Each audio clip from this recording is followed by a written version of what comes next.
Writer's Garden, just a dad doing dad stuff. I just want to make a quick video on my seed starts. It is March 30th, Zone 6B, and Last Frost is rapidly approaching.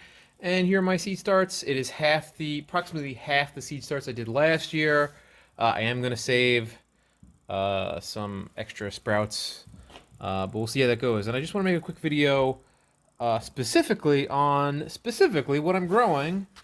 Because I just want to make a record of that for myself. So here are the tomatoes are on this side, and peppers are on this side, and I have Sun Globe. These are little yellow cherry tomatoes.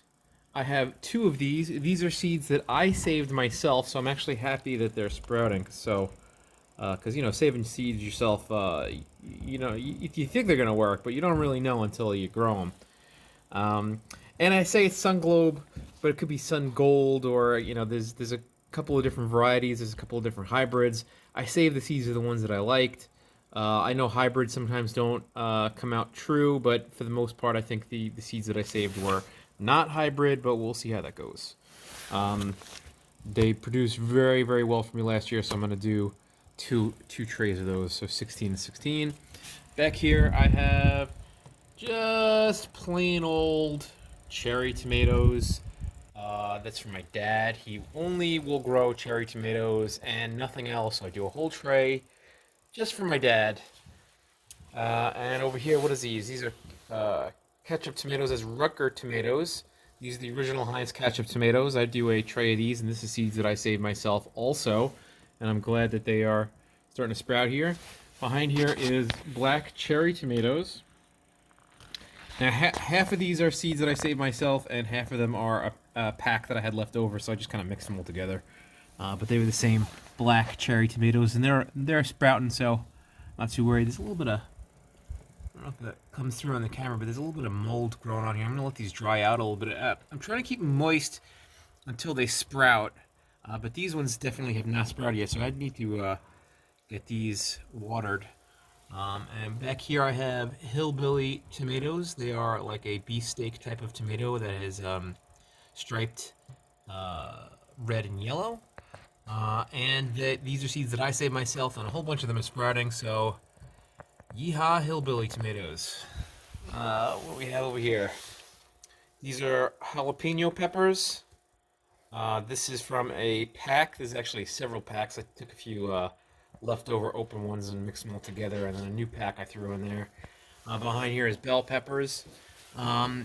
This is a couple of different varieties that I threw together. They're all bell peppers, but different companies. Okay, behind me is another tomato. This is a rainbow mix. I had a pack of rainbow mix heirloom tomatoes.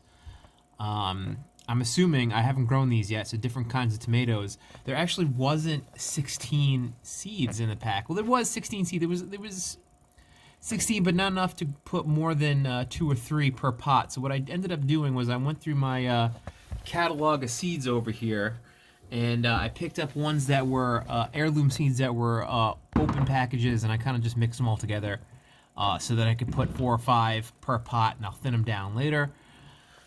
Back here we have sweet peppers, and again I had a pack of some kind of Italian pepper. I forget what it is now. That was a sweet Italian pepper, and then it wasn't enough to put more than 1 or 2 per 16 pot in there. Probably 25 in the pack usually. If you get like a cheaper pack or something strange, you'll usually put lower amounts in there. So what I did was just went and picked a bunch of sweet peppers and mixed them all together, and we'll see what grows.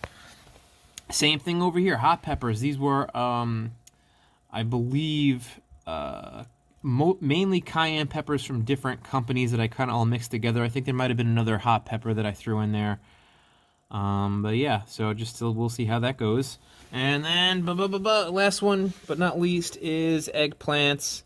I normally grow long eggplants. They are purple, light purple in color, long eggplants around, I want to say between 10 and 14 inches usually. But this year I'm doing just plain old black beauties, so we'll see how that goes. And I had seeds that I saved of the long ones, but I wanted to grow black beauties this year, so I just kind of found some packs that I had and mixed them all up, and let's hope for the best.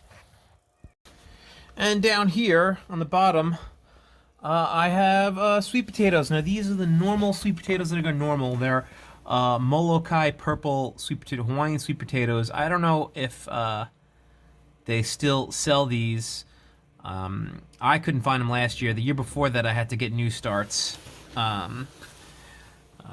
But these, I've been growing these for a while now. They're not super sweet, but it's really cool how purple they are, and they make really cool looking sweet potato fries.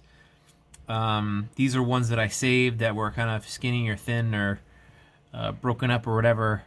And hopefully they will start sprouting soon. And this year, because I really wanted that good sweet potato flavor that I'm used to, even though I've been growing these ones for years, I went to the store and I got some, what are these? Organic ones, and hopefully these will sprout. I have been sprouting these for years, making slips for years, but last year I had a catastrophic failure. And then luckily one just took off, so I had plenty of slips. But I had like 6 sweet potatoes just rot in a mason jar, how I used to do it. I'm trying this method. This method supposedly supposed to be a little more forgiving, but I've never done it this way, so let's see how that goes.